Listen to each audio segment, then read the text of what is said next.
public, and this shit will be all in those playlists. Y'all go to that playlist, and then y'all see it. Bang, bang, bang, bang. Tell me what y'all want me to do. Let's get to it. I don't know how many people like Tyson, but I love Tyson. Yeah, Mike Tyson, obviously. He's George Foreman, Let's but get he's stronger into it. than George Foreman. He's Joe Frazier, but he's faster and he's more powerful than Joe Frazier, and he's Rocky Marciano, but he's almost 30 pounds heavier than Rocky Marciano. So that combination, I think, bodes pretty well for Mike Tyson. Welcome back to another big fight recap here on BLTV Classic. Yes, Tyson has the anticipation of a Doberman who's happened upon 210 pounds of unguarded meat.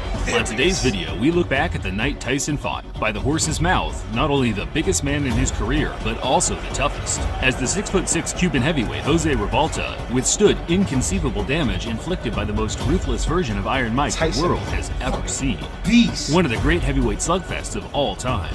Let's get right to it. Y'all can pause this, get y'all popcorn, get whatever y'all want to do while we watch this. This is like almost 10 minutes At long. 5'10½", Mike Tyson was significantly the shortest heavyweight contender ranked by the Ring Magazine's top 10 in the fall of '86. Many boxing fans will remember this era as the New Age, the land of the giants, with the large majority of top contenders and champions from here on out standing in excess of 6'4". Primo Carnera, a heavyweight boxer called the Monster by Time magazine. There have been many tall contenders and champions in the past, with Jess Willard and Primo Carnera being prime examples of towering fighters often branded as unskilled behemoths, circus acts, whose achievements in the sport are credited strictly to their advantage in size and weight.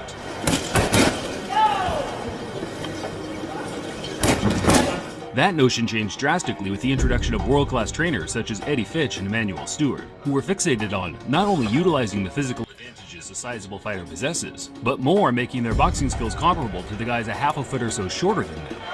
But right now, Lennox Lewis is giving an old-fashioned whooping to David Tua. Once Riddick Bowe and Lennox Lewis became the dominant force in the division, big men have ruled the roost ever since. When I was young, I used to always say, God, I'm just a midget. I'm never going to grow. I'm never going to be anything because I'm too short to do any kind of sports, anything. But then, I started believing in myself and things worked out right. Jose Ribalta was one of those classic, long-rangey fighters that dominated the amateur boxing circuit in his teens due to his size being perfectly cohesive with the classy, dance-like boxing skills taught to him at the home of Cuban boxing in the States, the 5th Street Gym in Miami. Giant. Mike Tyson, here I come. Here I come. Better be ready. Better be ready.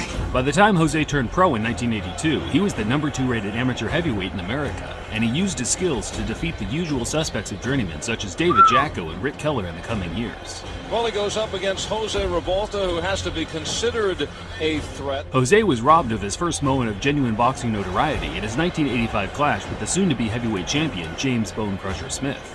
Everyone, outside of 2 of the 3 ringside judges, felt he won with relative ease. However, dubious decisions are unfortunately a part of the game, and as many fighters have displayed in the past, early setbacks can either make or break a character. And during the Tyson build-up in July 1986, Jose seemed to be peaking, not only physically, but mentally, certain he would be the man to stop Tyson's 25-fight unbeaten streak. There's a man that could beat Mike Tyson, is Jose Ribalta. There's going to be a lot of people surprised down in Miami when he knocks him out. When Mike Tyson hurts a guy, he puts him to sleep. If he tags Jose, I hope he don't think Jose's going to lay down. He just better be ready to take another shot. I'm not going to take no credit away from him, but he's, to this day, he hasn't faced anybody that can punch like Jose. Nigga sucking them off. Take a break, bitch. But I know he's never been in there with a fighter like me. Watch me fight. Devastation. And give him a slow beating. Yes, Tyson has the anticipation of a Doberman who's happened upon 210 pounds of unguarded meat. Tyson met Ribalta at the Trump Plaza Hotel in Atlantic City on August 17, 1986. What do I want? Y'all know I hate commercials. Possible. At the Trump Plaza Hotel in Atlantic City on August 17, 1986. The tension between the two created a legendary atmosphere among the lucky 1,000 people in attendance. Tyson's snarly grimaces were met by Ribalta's death-defying eyes. It was clear to the viewing audience that they were in for a special night of heavyweight boxing action. Just as expected, Tyson is right in the chest of Ribalta. Not tapped, but all time.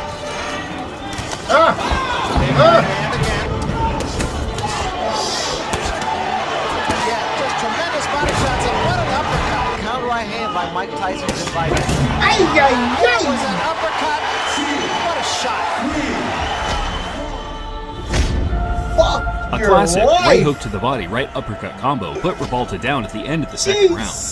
The sheer power of the uppercut would have been enough to send 99.9% of every human on Earth to the shadow realm.